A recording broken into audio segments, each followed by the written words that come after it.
Du nord de l'Afrique au pays subsaharien, un défi silencieux est en marche.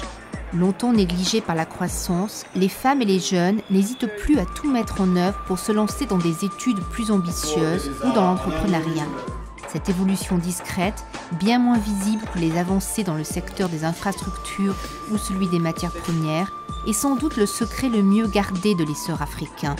Pourtant, le développement humain, ancré dans des progrès dans l'éducation, la place des femmes, les nouvelles technologies ou encore la santé, n'a jamais été plus important pour l'avenir du continent. L'Afrique, d'ici 2040, aura le plus grand marché du travail, plus grand que la Chine, plus grand que l'Inde. Et c'est une jeunesse qui est là, qui va être de plus en plus nombreuse. Et le grand défi, c'est de transformer la croissance d'aujourd'hui, qui est une croissance qui est tirée par les ressources naturelles, les ressources gazières, pétrolières, minérales, agricoles également, comme le cacao et le café, de transformer ces ressources en un capital humain, c'est-à-dire l'éducation et la santé de ces jeunes, pour qu'eux-mêmes tirent la croissance vers une société plus inclusive, avec une croissance du secteur privé, des entreprises, des emplois. Une démarche déjà bien avancée, comme ici dans cet incubateur à proximité de Kigali au Rwanda, un pays qui manque cruellement d'artisans et de techniciens. Pourtant ici, on parle très concrètement affaires. Bientôt, ces filles et garçons travailleront dans le cuir, comme John, un artisan de 38 ans qui fabrique des chaussures et des articles de maroquinerie.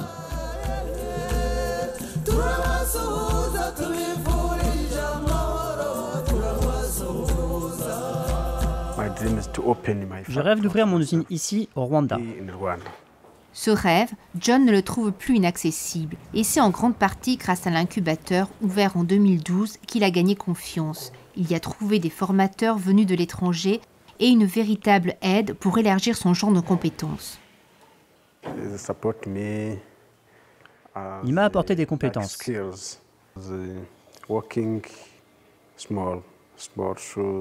J'ai travaillé sur des petites chaussures, des ceintures, mais pas des chaussures d'homme, très difficiles à faire et qui requièrent des compétences pointues et rares.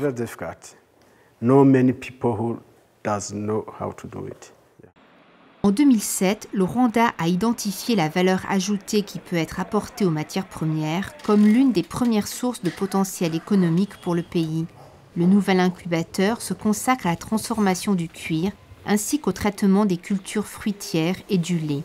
15 startups ont déjà émergé et sont parvenues à trouver des financements grâce à un programme d'appui budgétaire financé par la Banque africaine de développement. Il porte sur 38,4 millions de dollars répartis en subventions et prêts. Notre objectif est de nous assurer que les gens améliorent la qualité des produits,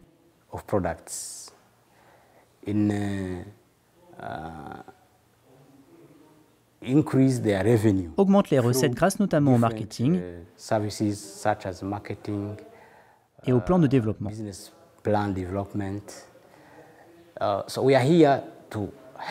Nous soutenons les très petites entreprises.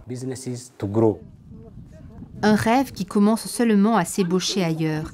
Ainsi, à Kef, une région de la Tunisie à la frontière algérienne, frappée par le chômage et l'isolement des jeunes, personne n'osait imaginer se lancer dans l'entrepreneuriat. Mais il y a 2 ans, un espoir est né à travers cette coopérative de tissage de tapis, Andisana, où j'ai un métier.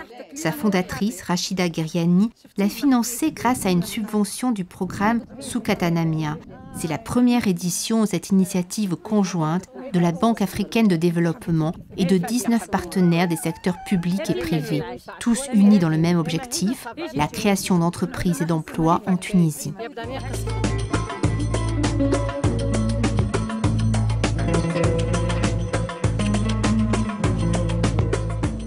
C'est mon pays, c'est ma région. Ce sont les femmes marginalisées que j'ai pu les prendre de leur isolement. Ils sont ensemble, elles se rencontrent, elles sortent de leur maison. C'est important. Le caractère unique de Soukatanamia, c'est que c'est un partenariat qui se base sur les forces et le réseau de différents partenaires. et qu'il apporte aussi un support intégré qui comprend un aspect financier sous forme de dons et un support non financier sous forme de formation, de coaching et de mentorat.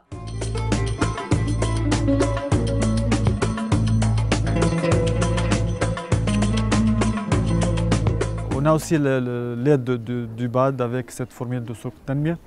C'est une bonne formule parce qu'elle joint, à part l'aide financière, il y a toute une organisation, tout un suivi pour développer ces projets.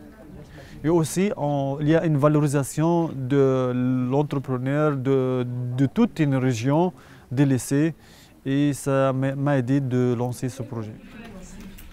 Avec 3 ateliers, déjà 45 employés et 4 commerciaux basés à Tunis, Taoufik a bien rempli son double objectif de développement d'un produit et d'un territoire régional. Aujourd'hui, il peine même à fournir une demande croissante. Et pour les femmes de la région, c'est un partenariat gagnant-gagnant. Avant, nous arrachions l'alpha et le vendions à l'usine de papier, et cela s'arrêtait là. Mais maintenant, nous l'arrachons, le transformons en objet et le vendons. Nos revenus ont augmenté et nous avons moins de peine à l'arrachage. C'est ça, c'est un petit peu cette réponse à ce qu'a pu être le printemps arabe, une demande pour plus d'équité, une demande pour plus de dignité. Donc pour nous, c'est améliorer l'efficacité de la dépense publique, améliorer son équité, assurer la participation des jeunes et des femmes dans les décisions politiques et les décisions sur les allocations publiques. Le message est clairement entendu au Rwanda qui a fêté l'an dernier ses 19 premières étudiantes en Polytechnique diplômées du KIST, l'Institut de sciences et technologies de Kigali. Comme elles, Solange et Jennifer, qui ont bénéficié de bourses d'études, terminent leur master. Soutenu par la banque, l'Institut favorise l'accès des femmes à ces formations scientifiques et techniques.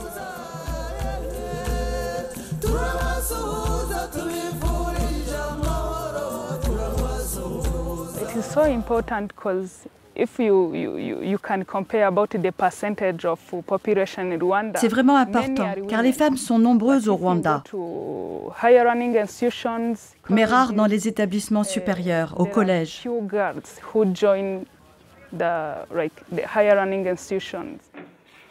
Pour Jennifer, accéder à un tel enseignement était, il y a encore quelques années, impossible à envisager.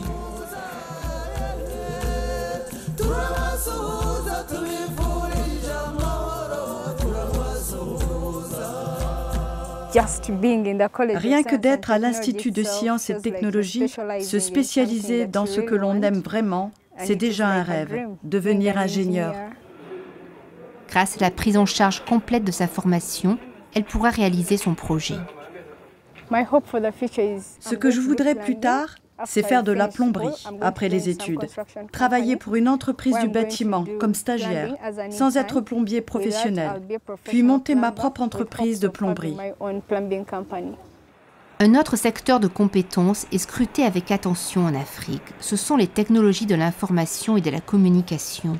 Dans le centre de Kigali, l'université de Carnegie Mellon, dite CMU, abrite l'un des 100 centres d'excellence africains du secteur. Au dernier étage, cet incubateur appelé le Key Lab est destiné à renforcer les liens entre l'enseignement universitaire et les entreprises. Parallèlement, un futur campus est en construction. Il sera achevé en 2016 grâce à un financement de près de 15 millions de dollars de la banque. Le partenariat de la BAD est essentiel au programme. Avoir une marque formidable, c'est bien beau, mais il faut aussi des infrastructures pour soutenir l'université.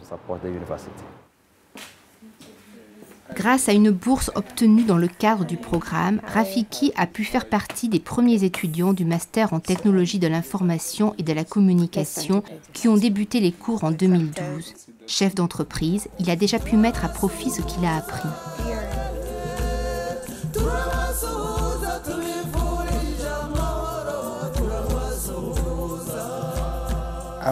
Après avoir suivi des cours au CMU, nous avons changé le modèle de gestion. Maintenant, nous développons des solutions et les présentons à nos clients.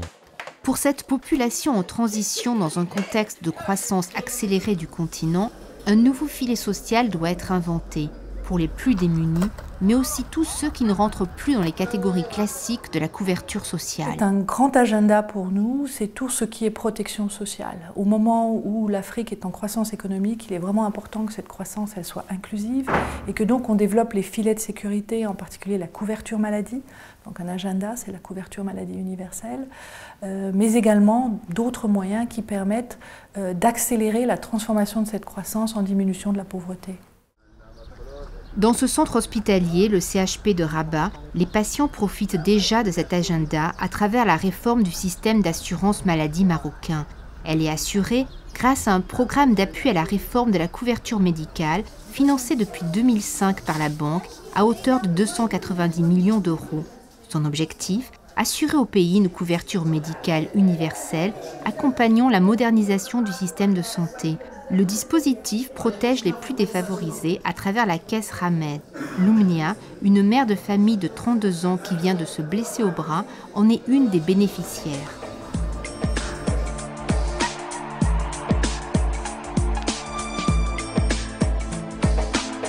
Voilà la carte de Ramed. C'est moi et mon mari et 2 enfants. C'est la famille, toute la famille. Tout l'hôpital de Maroc. Avec cette carte Ramed, je bénéficie de toutes les prestations hospitalières.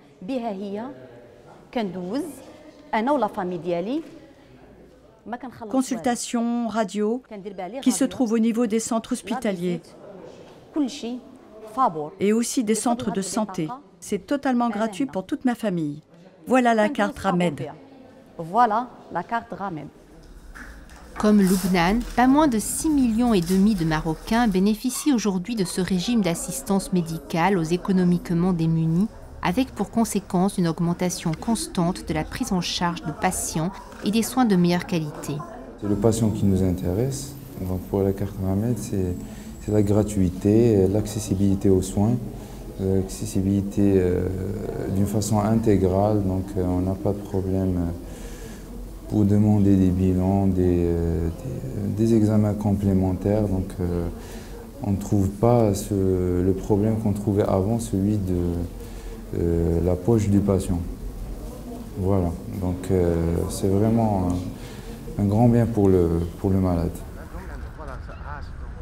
Particulièrement remarquable pour sa rapidité d'application, cette réforme qui s'articule parfaitement avec les avancées sociales, éducatives et économiques présente un grand espoir pour le reste de l'Afrique. Avec ses projets en développement humain, les équipes de la banque se placent résolument du côté d'une croissance solide, assurée et pérenne pour tout le continent. Tina